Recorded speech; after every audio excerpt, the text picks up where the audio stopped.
My honor to have Dr. Lenkinski here as today's speaker. Dr. Lenkinski is the Professor of Radiology and Vice Chair of Radiology Research here at UT Southwestern. Throughout his career, Dr. Lenkinski has mentored many students and postdocs at various institutions in both Canada and US, including the University of Pennsylvania School of Medicine and Harvard Medical School. He has a strong commitment to mentoring and developing the trainee career. He's very I'm a little bit nervous to introduce you, but he is very supportive from the bench work training to grant writing and also to collaborative networking. He leads by example and is a part of healthy work-life balance. At Harvard Medical School, and I only found out today, at Harvard Medical School, there is Excellence in Academic Radiology Award for Excellence in Mentoring that is named after him. Here at the Radiology Department, Dr. Lenkinski serves as a mentor for both students and faculty. So every year, the Postdoctoral Association Executive Board and the NCAL Committee take nominations for the UT Southwestern Excellence in Mentoring Award, in Postdoctoral Mentoring Award. This year, we received 18 mentor nominations, which is a testament to the outstanding mentorship that we received here at UT. So without further ado, I would like you to join me in welcoming Dr. Lenkinski, this year the 2017 winner of the UT Southwestern Excellence in Postdoctoral Mentoring Award.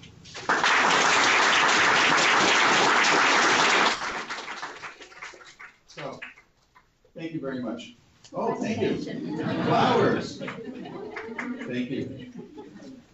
I'm going to put these down because I'm here. Thank you very much. So I have to tell you how deeply honored and humbled I am by receiving this award. As Gwen mentioned, I've been at a variety of institutions and have been involved in mentoring over the years. And it's something that I sort of love to do. I love to do teaching and I love mentoring. And it's nice to be acknowledged. So I thank you for acknowledging my mentorship. And what I'd like to do is put this down, but go on and sort of give you some reflections on 30 years of mentoring. 30 years is a long time. I didn't realize I've been doing this for so long until I started thinking about when I started. And hopefully what I'll be able to do, I sort of divided my talk into two parts.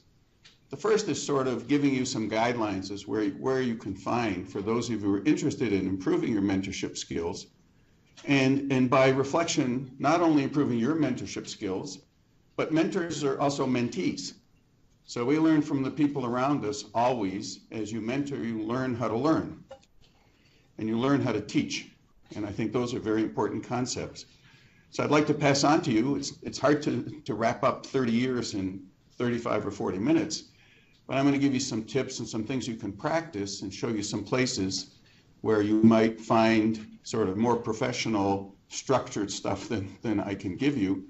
And I made my slides available to Gwen. If any of you are interested in the slides, she can email them to you. I'm happy to share them with you and have you go over them, because some of the stuff actually takes, as you'll see, and I'll emphasize, practicing.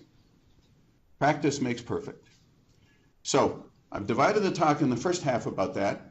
And then I also want to talk a little bit about something that I think is very important, which I'll tell you about when we get to it, that's very, very important for how to mentor and what to mentor about. Okay?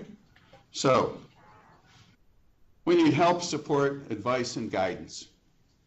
We're in a very complicated career here. You know, we have to balance off academic productivity.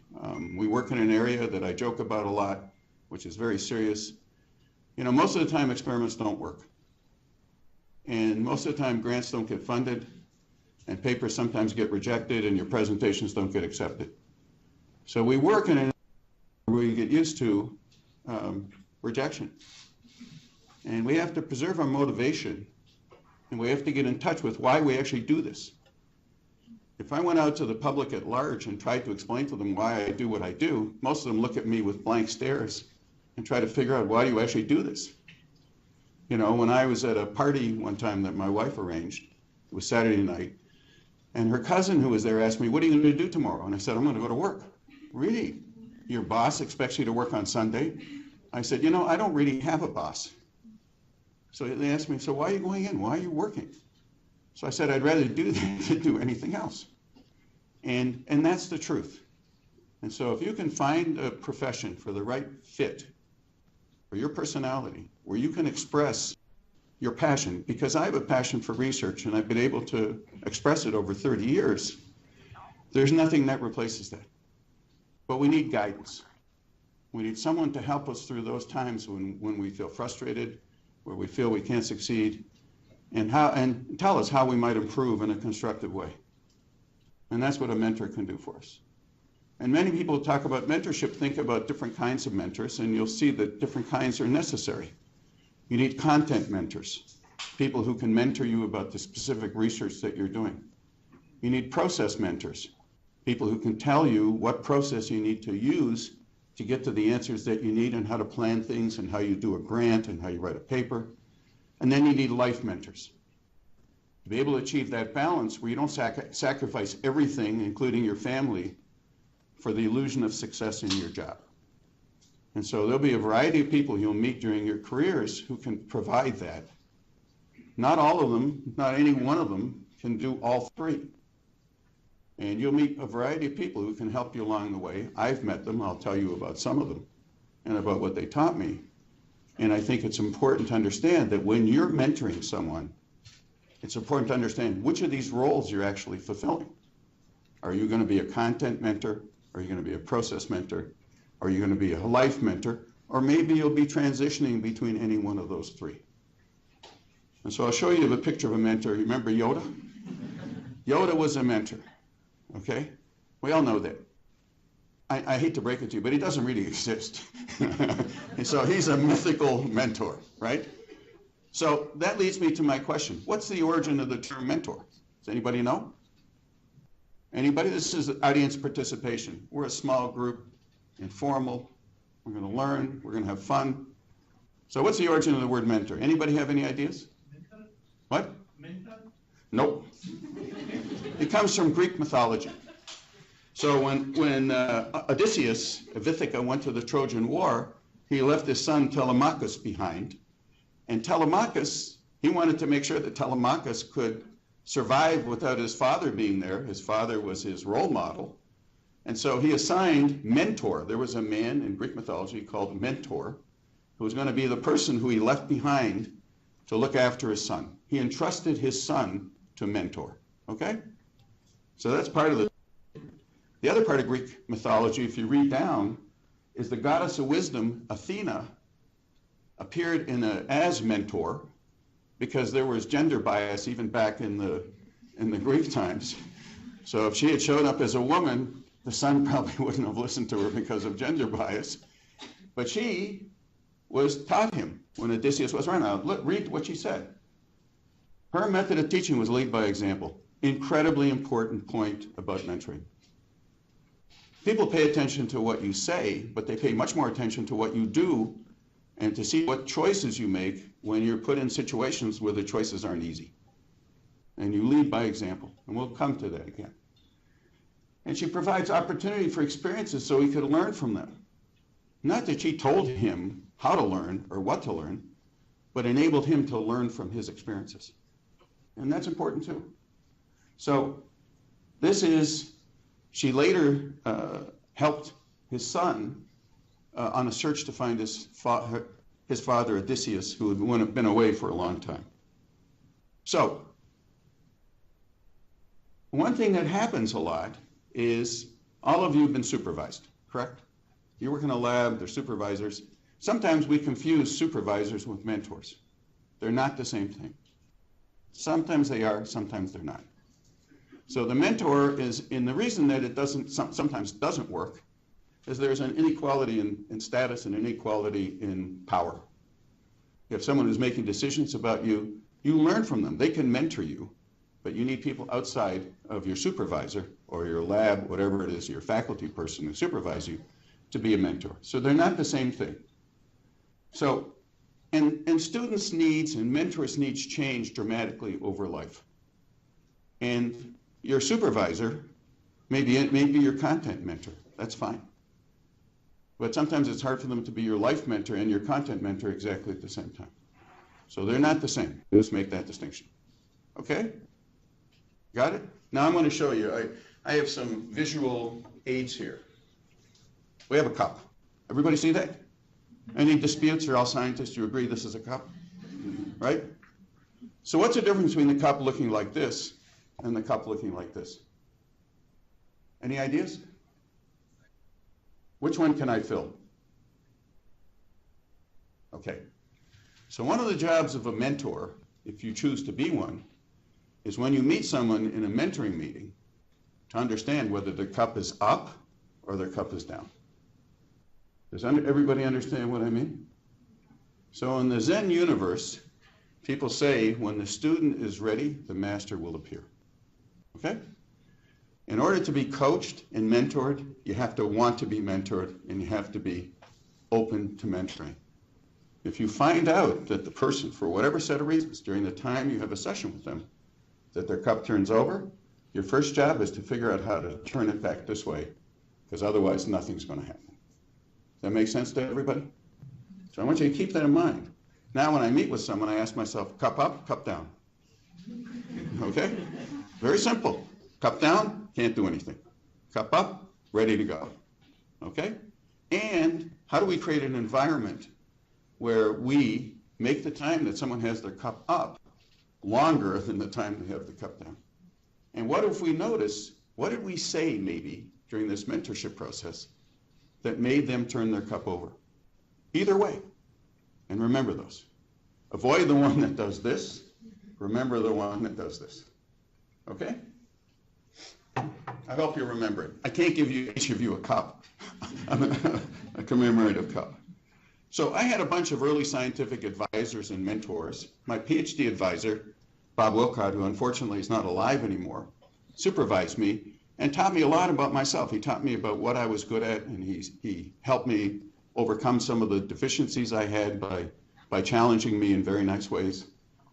Jerry Fitzgerald, who was also at the University of Houston at the time I did my Ph.D., was my surrogate Ph.D. supervisor because my advisor was away a lot during my Ph.D. thesis. He had won a Guggenheim Fellowship and he was on sabbatical, so I needed someone there to replace him.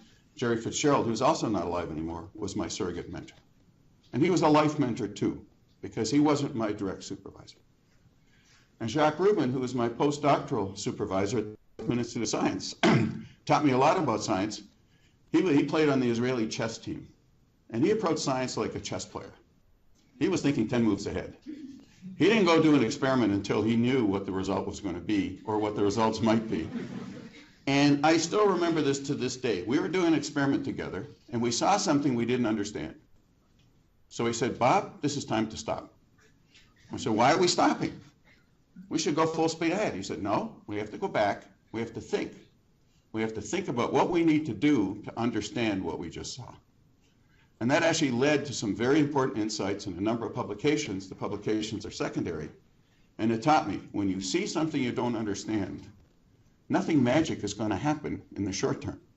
The only way you're going to figure it out is to spend your time, apply yourself, and think about what you do next to figure it out. Planning, okay? And you'll see, some people call that going slow to go fast. And we'll return to that theme as well. So my earliest life mentor was my high school basketball coach, who was a great basketball player himself. He had just graduated from college. He coached us back for 2 years in Toronto. He went on to have a stellar basketball coaching career at the Canadian Collegiate system. And what he taught me about is how I'm motivated, what motivates me, okay? So I'm motivated by challenges. I will work better if somebody challenges me in a nice way, not a bad way. Bob, I need you to do this. If you do this in this game, we'll win the game. That's my challenge. Some people need support. Some people need challenges. And he also taught me there's a difference between technique and strategy. Okay? And that's true in laboratory science as well. We can learn technique. We also have to learn strategy. And there's a difference. You can master technique and not master strategy, and you may not be a good scientist. You can master strategy and not master technique, and you still might not be a good scientist. So you need to separate those two and think about them slightly differently. So here's the thing about mentors. You know, direction, method, motivation, coach. You know, success. How to deal with success. How do you deal with failure? How do you make goals? How do you establish a program? You need help. We're not born knowing how to do this. In fact, we're born not knowing how to do this. And it takes a long time to learn how to do it. It's a life process. So they always ask me in this regard, why does it take so long to get a Ph.D.? I mean, why does it take, I don't know how many years you spend getting a Ph.D. You don't have to tell me. Longer than you wanted to spend, right? So why does it take so long? And it took me a long time to actually figure it out. And I'm going to share with you what I think the answer to that question is. It's because we have to be taught to think a different way than we think instinctively. And that takes time. And it takes practice. And it takes discipline. And it takes help. And it takes coaching. Okay? So mentoring requires building a relationship. It means something that you do that connects people.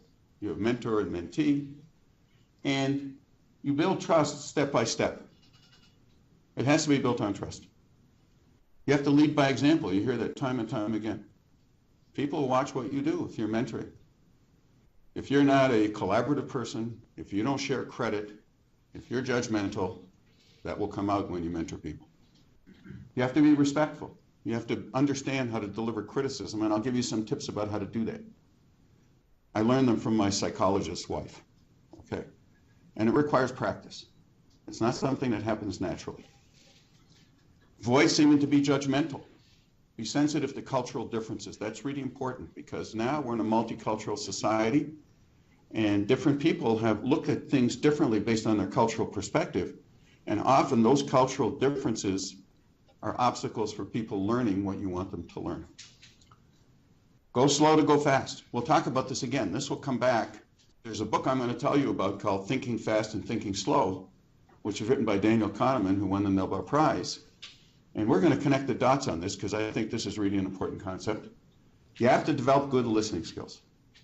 Okay, and I'm going to give you some examples of how to do that. And you have to celebrate successes. You know, we often lose touch with the fact that we've worked 8 months to get somewhere. The success lasts for 10 minutes. We never celebrate it. And we go on and think about what's the next thing we're going to do. Well, you know what? We have to reward ourselves. This is hard, right? It doesn't happen. I told you what mostly happens. You get rejected. Your experiments don't work. So when they do work, congratulate everybody who is involved. Celebrate your successes. Now, I'm going to give you this book, highlight this book, which was written by the National Academy of Sciences. It's available at the National Academy of Sciences Press. Advisor, teacher, role model, friend. It should say mentor. And if you read this book, it's not very long, and I'm going to use it heavily, and it's available as a PDF from that website, and it'll be on the slide set if you want to get it. There are lots of handy things that I'm going to augment, but I like to use it as a framework for going through some of the messages I'd like to deliver to you. So here is the advice for new mentors, and you can see it here. It's basically what I said before. You have to listen patiently, and you have to practice listening. We don't do that enough. So when we're talking to someone, often something that they say triggers us, and we start preparing our answer to what they told us before they finish their first sentence. We're already ready to give them advice or to conclude. And one of the most important things that human beings can do for one another is to acknowledge that you've heard what the other person said. Most of the time, frustration sets in when you don't think you're being listened to. Is that true? Okay, so you come to someone with a problem, you get through the first half of a sentence, and they're already telling you what the solution is. But they hadn't listened to what you actually wanted to say, and maybe you don't even need a solution, maybe you just need someone to listen. Okay? So, and there are techniques you can do to improve it. And you can practice this, and it'll help you in all your life. It'll help you with mentoring as well. Because what it does is it slows the whole process down. You become a much more effective listener and a much more effective communicator, and you can exchange information, and when you get frustrated, this is what happens. Okay? So, and you can tell, ask yourself when you're in a conversation and you feel frustrated, did you turn your cup over? Probably you did. It's hard to get back into a mode where you want to listen when you're continually frustrated. So the rest you can read, but they're the same thing. Lead by example. Establish a routine. Establish protected time. Get to know the person as a person, not just as a mentor-mentee. And really establish trust and be, when you deliver your advice, and I'll give you some techniques of how to do that, do it in the least judgmental way you possibly can. Depersonalize the advice. Teach yourself how to do that. Okay? So, careful listening. So, sometimes when I'm in a situation, particularly when it gets tense and emotional, somebody comes to me because something happened, there's a dispute about authorship, let's say. Okay? And they want some advice about what to do. So I ask them if it's okay if I write down what they're telling me. Okay? And I do that just to slow the process down. And I've taught myself to listen so I can repeat it back word for word. That's my first step. So I write down what they say, the battery's dying, and then I ask them, is it okay if I repeat this back to you to make sure I understand what you've told me? It doesn't mean you're agreeing with them. It means you've heard what they said. And that's the first level of acknowledgement that's really important in establishing a relationship. And it'll calm the emotions down, because now you're looking at logistics. Did I hear what they said? Do they know that I hear what I heard what they said? Can I repeat it back to them? And you can practice this. It's called reflective listening or mirror listening, and psychologists use it all the time in conflict resolution. Okay? So it's a way of showing not that you agree with them, but that you understand what they're saying. So let's talk about cultural biases. You can read along here. So we have an engineering student who's foreign-born, who grew up in a different society. And if you read along, this is a society where stature matters. Okay? So when they're going along, the advisor tries to, he thinks he's reluctant to question his supervisor. That's cultural. In his or her, I think this is we don't know if it's male or female, in their society, you don't question people in authority. Okay, so the supervisor thinks he doesn't understand anything he's saying because he never asked a question, or she, right? That's cultural. So he may think the student is not suitable for the program because the student has a cultural barrier for doing this. So what do? Okay, maybe you tell them they need to find a mentor who is on a more equal level with them. Some content mentor, if it's content, where you don't have this cultural barrier for the information exchange. Does that make sense? I look in this room, I see cultural diversity. Why do we assume everybody learns the same way and that their communication strategies and their communication hierarchies are the same? They're not. We have to adjust. We have to know what they are. And you can even ask a question. I've done this before. I'm sitting there trying to mentor someone, and they're not asking questions. And I say, do you have any questions about this? It's okay to ask questions. Maybe you can't do that in your first mentoring meeting. Maybe you can only do it after you build trust and find out maybe they won't trust you enough ever to ask questions of you. But at least you can try, and you can see if they have questions. Maybe they're happy writing the questions down and giving them to you or emailing them to you. I'm serious. I mean, it sounds like a trivial thing, but that may be where the communication barrier is. So, here's another culture. for mentoring. So this is an American Indian student who, again, he goes to the entire semester and the professor thinks that the student has no success. He's devoted many hours of his busy schedule. The student failed the course. And so another faculty member decided to find out what's going on. Why did this not work? Why did this mentoring not work when the professor spent so much time with the student and the student flunked the course? Is it because the student was not up to it? Well, it turns out that he didn't understand. The professor was talking to him in a manner that he couldn't understand what the professor was saying on a technical basis. But in his cultural system, you could never dispute someone superior to you. And so he never told the professor, hey, I can't understand what you're saying. Your explanations don't work for me. It's not helping me, which is the truth. So again, maybe at that point, if there was some trust and some good communication, you would find an alternate mentoring strategy that was tailor-made to the student. Very important. Mentoring is individualized. We're talking about individual needs of individual people. So if I go back to my basketball coach, he found out he needed to challenge me. Some people he needed to kick in the you-know-what to play better. And some people he needed to put his arms around and love. Okay? If he put his arms around and loved me, I would have gotten a very bad message about it. I probably would have run out of the room and found another sport to play. Here are the summary points. You can read them. And they're important. And they'll all go back to the same thing. Good listening.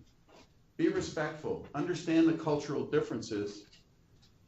You have to somehow, when you give the advice, you have to give it in a way that it's easy to be received, that it doesn't trigger any reaction that causes the cup to turn over. Which means you have to do it constructively, and I'll give you some ideas of how to do that.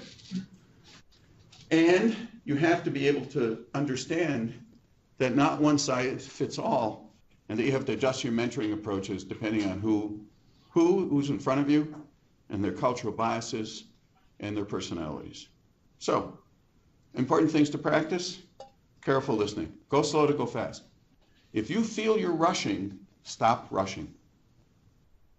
If you feel like you're not spending the time you need to do on either side, stop, slow it down. Ask questions instead of making declarative statements. So somebody comes to you with a manuscript that's their first draft of a paper, okay? And you actually don't, and you're their supervisor or their mentor, and you don't like it. You don't think it's up to snuff.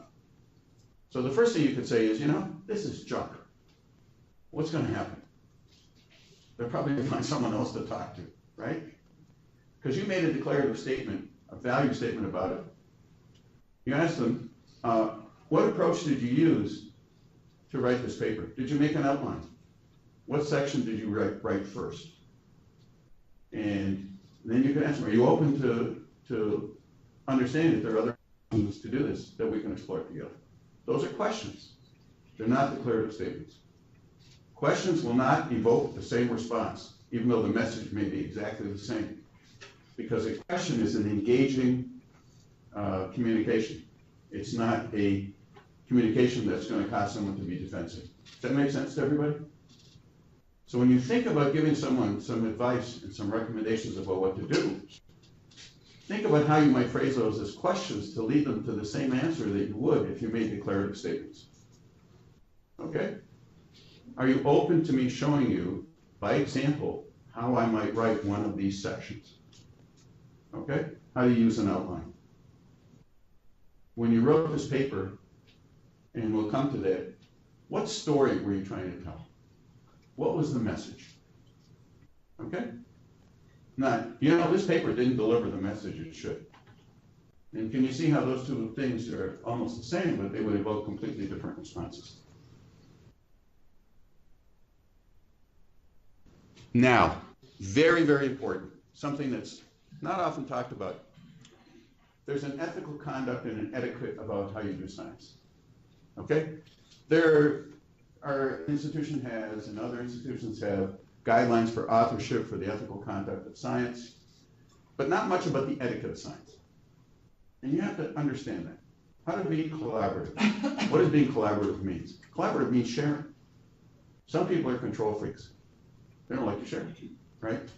Maybe when they were 3 years old, some kid took a toy away from them, traumatized them for life. Now they don't want to share anything for the rest of their life. I'm serious, that's when it starts. It doesn't start late, it starts early. Okay? But we need to share, and we need to understand that there's enough credit to go around if we're successful.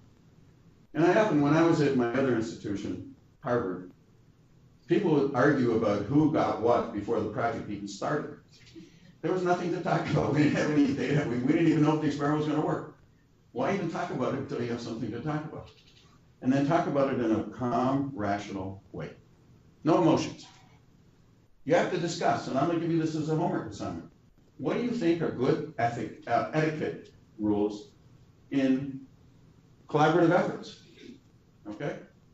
What do you need to do to be a good collaborator? It's trust, fulfilling your obligations, being people can count on you, being responsible. And if you're called on to give disputes about anything involved with policies, like authorship issues, harassment issues, make sure you know what the policies and procedures are at your institution before you give advice. I used to get involved in this, and the one thing that always happens when things go off the rail is someone didn't follow the policies and procedures. So I think we have an ombudsman. I don't know who it is, you can find out. And you can find out who in your department, if there's someone you can go to, or where you go to when you have an issue. Okay, makes sense? Okay, so that's the mentorship. Now I'd like to have some fun with you, okay? You know who this guy is? Who is it? Homer. Okay, well, Homer, I don't know if we have to think very hard about how Homer's brain thinks, or it works. But it's important for us to understand how our brain works and how the inner workings of our brain, to the extent we can understand it, creates barriers to doing science. Okay? And if we understand them in ourselves, then we can identify them in others and coach them through how to get over it. That's why it takes so long to get a PhD. We have inborn biases that we grow up with. And they're formalisms for understanding it, which I'll share with you. And there are ways to overcome them, okay? But you can't overcome them unless you know that they're there. And so understanding how your brain works, your brain, helps you understand how other people's brains work. And these two books I think are really interesting to read. Thinking Fast and Thinking Slow. Remember, go slow to go fast? Okay, we're gonna come back to that. And Predictably Irrational. So these are psychologists. Dan Ariely is a psychologist. We're going to see a little movie from him. And Daniel Kahneman is a behavioral economist who won the Nobel Prize in Economics in 1972. I think I just turned this off. I'll turn it back on. And he has written papers about biases in a very high level. This is a hard read, Thinking Fast and Thinking Slow. Predictably Irrational is a wonderful, easy read. You can use it on your friends to manipulate them if you want. You can use it with your significant others. It's completely up to you. So here's a paper also that you might want to look up. It was written by Tversky, who died before they won the Nobel Prize, about identifying biases in life. But they apply to science as well. So why do we worry about biases? Well, Richard Feynman is another person I hold in high regard, and he always told everybody that your job as a scientist is to figure out what story the data are telling you. Your job isn't to tell your story to the data.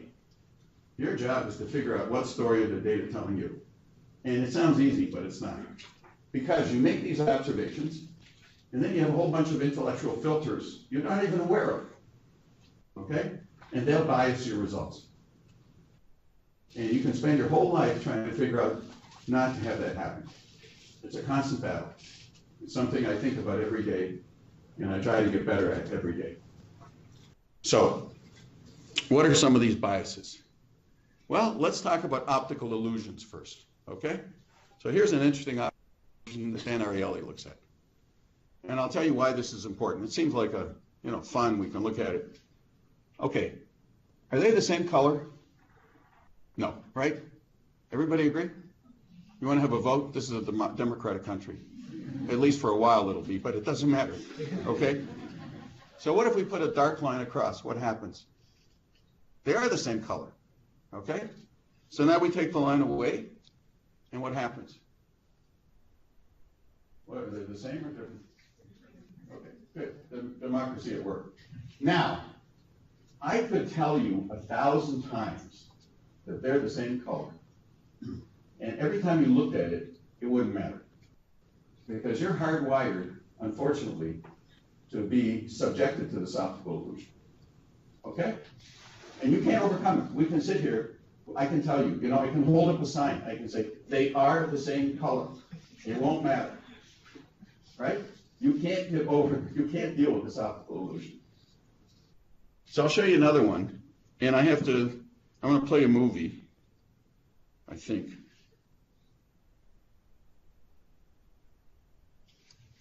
Did I do it? This sense that this is indeed longer. Our intuition is really fooling us in a repeatable, predictable, don't pay attention to this. There's nothing we can do about it aside from taking a ruler and starting to measure it. Here's another one. This is one from the great. illusion. What do you see the color that the top arrow is pointing to? Brown. Brown, thank see? you. The We agree. One, yellow. Yellow. They're identical. Can anybody see them as identical? Very, very good. I can cover the rest of the cube up. Look at what happens. The rest of the cube, you can see that they're identical. And if you don't believe me, you can get the slide later and do some arts and crafts and see that they're identical. Okay. But again, it's the same. That if we take the background away, the illusion comes back. Okay, so you understand it's the same story. There's no way for us not to see but, this illusion, I guess. We could sit here for the rest of our lives, and I could tell you that yellow one is the same as the brown one, and it wouldn't matter. Your eyes would see them the same. We can't get over this. This is a hardwired problem for us. So those are optical illusions. There are also cognitive illusions, which are often referred to as biases. So this one I'll spend a little bit of time on. This is called the expert bias or the illusion of validity. We are trained to think that experts do better than non-experts, okay? And Kahneman, who was an economist, once was invited to a group of hedge fund managers, and they asked him, to give them some advice about how they would manage their hedge funds better. So being sort of a scientific guy, he's still alive, by the way, he went and he analyzed their performance over the last 10 years. And they were random. There was no difference. If you flipped the coin, you would have done just as well as they did, okay? So he went and presented the data to them, and every one of them thought that the rest of the guys in the room were random, but they were really good. Okay, so he had no impact on them because they believed what they believed, that they were experts and they could do better than anything else. And so here's an example of something that's in medicine, the APGAR score. It does better than the average doctor. You go to most doctors, they won't recognize this. But statistically, if you do a double-blind study, it does better than the average doctor. Okay, so that's a cognitive illusion, something we believe. Here's another one. Okay, this is representative bias. We got this guy, Steve. He's shy and withdrawn. He's very helpful, but he has very little interest in people. Not a social person, right? And he's not, he likes to, he reads a lot. He's a meek soul. He needs order, instruction, and passion for detail. Is Steve more likely to be a librarian or a farmer? Let's have a vote. How many think Steve is better, a farmer, than a librarian? Okay? How many think he's more likely to be a librarian? Okay. Why do you think he should be a farmer? When you farm, you're away from people, and you're organizing your crops. Okay, well, there you got a mechanistic explanation. Anybody have a different, I have a statistician here. Okay, anybody have a different explanation? Is this interesting, by the way? Okay, so the fact is there are more farmers than librarians, right? A lot more. So the chances that Steve is a librarian is lower than if you just did it on the basis of population statistics and didn't count this misleading thing about how meek he is. There's some meek farmers, okay? I haven't met any in Texas. They all have guns, but there's some meek farmers, okay? You understand what I'm saying? It makes a point, right? So this is called representative. We have this illusion in our mind that certain things are true just because somehow this triggers something in our brain. That's a cognitive thing. Insensitivity to sample size. Okay, this is really interesting. So when Kahneman was in Israel, he's an Israeli. He actually was a psychologist who worked with the Israeli Army and the Air Force. So he went to look at how pilots were trained, and he interviewed the instructors. And when he surveyed them, he found that when somebody made an exception, one of the students made an exceptionally good landing, if they praised him, the next landing they made was usually not as good as the one they just made, the perfect one, okay? But he found when they made a poor landing and the instructors yelled at them, they always did better, okay? So what was the conclusion? Well, verbal punishments are beneficial, positive reinforcement isn't. You agree with that assessment? Why not? What's the statistical reason why you shouldn't agree with it? Okay, I'm going to give you a hint. Anybody recognize this guy? It's called regression to the mean. It's really important. You have, when you do some performance, you have a mean level of performance. Not mean in the sense it's not nice. You have an average. So anytime you deviate from the mean, either higher or lower, your chances that the next time you do the task is going to move in the opposite direction than the one you just did. So it's irrelevant. It didn't matter what they said. It had no impact because the sample size wasn't big enough. You understand? They were talking about 1 or 2 landings when if they integrated over 50 landings, they would have found out what the mean of each student was, and then they could have tried to help them get better. Does that make sense? Okay. So that's called insensitivity to sample size. A consequence is you lose the ability to understand what happens in experimental science when you regress to the mean. Okay? And this happens in experimental science all the time. I'll show you an example that's kind of insidious. Okay, let's think about this. You flip a coin. I'm going to ask you a tough question. What's the probability of flipping a head or a tail? Okay? And does the next time you flip it depend on what happened the time before? Okay. So you now have the ability to calculate what the probability is of flipping a coin 5 times and getting either of these 2 results. Okay? Which one looks more random to you? Huh? The first one, right? Yeah, I mean, look, where's the pattern? What about the second one? Wow, we found something. There's a pattern here, right? But the fact is, they have exactly the same probability. Okay? So what are we compelled to interpret that one and interpret this one? Okay? Because we're trained, when we grow up, thinking fast, the thing that Kahneman talks about, which you can't modify very much. It's an instinctive, hardwired way of thinking. It's associative reasoning. Looks for patterns. It looks for changes in patterns. It looks for, if something's moving in the grass, there's a big predator out there and we have to get away from it. You can't, thinking slow is you slow down and say, you know, there are no bears who live in Texas. Not in my neighborhood. That's just the wind moving it. That's a slower process. That you can work on. That you can change. That's where going slow to go fast matters. That's why we spend 4 years or 5 years in graduate school, because we're training the thinking slow process in our brain. Make sense? Now, I'm going to show you the interesting answer. So this is a great book. It's called Misconceptions. The chance, it's not called that. It's called Randomness in Order. The Drunkard's Walk. I highly recommend anybody who does experimental science to read this book. Okay? Why? Because I want you to read this part. So what do you think happens when we flip the coin more times? Is the likelihood that, so if we find, for example, let's suppose, and this, by the way, is the hot hand theory. I don't know if you're familiar with it. So hot hand is you have an athlete who shoots baskets, and he's made 8 in a row in the game. You're down to the last minute. You give him the ball or someone else the ball if you need to make a shot. There's a hot hand. His probability of making baskets is higher. Well, it turns out there's no. It's like flipping a coin. So what happens when, let's suppose you flip 4 heads in a row? It could happen, right? We know what the probability is. So what's going to happen? Are we going to flip 4 tails in a row to balance out? No, we don't dilute. People think it's a self-correcting process. And the deviations in one direction produce a deviation in the other direction to balance up. That's not what happens. You just do more samples and you dilute out the first group that you saw. But it won't happen by doing 4 heads and then 4 tails and then 3 heads and 3 tails. That's not random. That's ordered stuff. Does that make sense to everybody?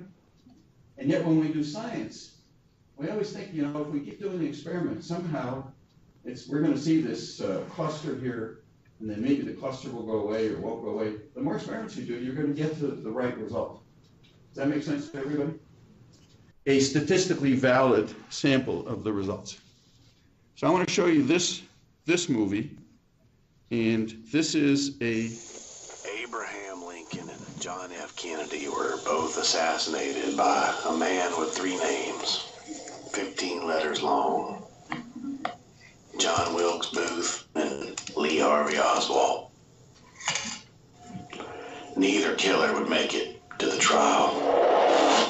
Both men were shot on Friday, sitting next to their wives. Lincoln in a Ford theater, Kennedy in a Lincoln made by Ford. What are the odds? Why do deaths always seem to come in threes? How did the basketball make it in there from all the way across the court? Why did the tornado spare the church? Some things in life seem too amazing to be coincidence, too odd to be random, too similar to be chance. When you desire meaning, when you want things to line up, you see patterns there. Order makes it easier to be a person, to navigate this sloppy world. You're born looking for clusters where chance events have built up like sand into dunes. Picking out clusters of coincidence is a predictable malfunction of a normal human mind. And it's just one of the many ways you are not so smart. Okay, so you know what this is called? The Texas sharpshooter fallacy. The idea here is you take a rifle, you shoot at the barn, and then you draw your bullseye after you see the grouping that occurred when you shot. Okay? Now, that's an obvious case, right? Because we're trained, as he points out, we're hardwired to see patterns. So we draw the bullseye afterwards. That's how we do science. So when you see this pattern, you would like to draw a bullseye around it and say, you know, this is really meaningful. And then you get up with all these conspiracy theories about Ford and Lincoln and put 15 letters in the name and you look for all this stuff that's unrelated to anything except sort of radio waves coming from a far distant planet overtaking your mind, okay? So, as Richard Feynman said, the first principle here is you must not fool yourself. You have to be critical. You have to maintain your critical thinking. You have to ask yourself, what are the different ways that this might have happened? Is this a random event that we saw clustering? Or is this real? And how can we tell whether it's real or not? Because if you don't do that, you might embarrass yourself. You might go and give a talk and then have to give a different talk another year later because you got more data and the cluster disappeared. So you should ask yourself this.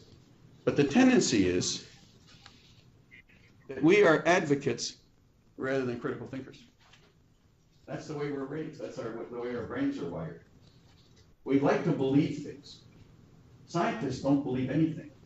They prove stuff, they remove uncertainty. They don't advocate for anything, except the fact that the data are telling us a story, and we think the story is this. And if we make a theory, the theory has predictive abilities, and then we go do experiments to see if the predictions are correct. So this is the balance. You have to be passionate. Don't confuse passion for advocacy. You have to love what you do, but don't fall in love with the results. Okay? Question the results. How many other ways could I have gotten these results that would explain them rather than the explanation that fits what I think it should? Okay? Because if you don't do it, someone else in the audience is going to do it for you, and it's not going to be good. And I always work backwards. I always ask myself, what's the question about this that would deflate the house of cards that I've constructed around my flimsy explanation for why the cluster exists? And that's a lesson you have to keep going back to and reinforcing and doing time and time again. That's why you need mentors. You need people who can bring a different perspective. Why do you believe this? Well, I don't believe it. Here's my data. How else would you explain it? And then you can work on alternate explanations and see if they're correct. So, I hope this has been interesting for you. This is a lifelong thing. There are things you can practice. Listening, asking questions instead of making declarative statements. Build trust. Be sensitive to cultural diversity. Be aware of the fact that we're born with biases. That our thinking fast are completely biased. And thinking slow gives us the opportunity to deal with those and reprogram ourselves not to be motivated by our biases alone, and to question them, and to get past them. And when you understand it in yourself, you can teach other people something. And that's why I taught this. Thank you very much for your attention.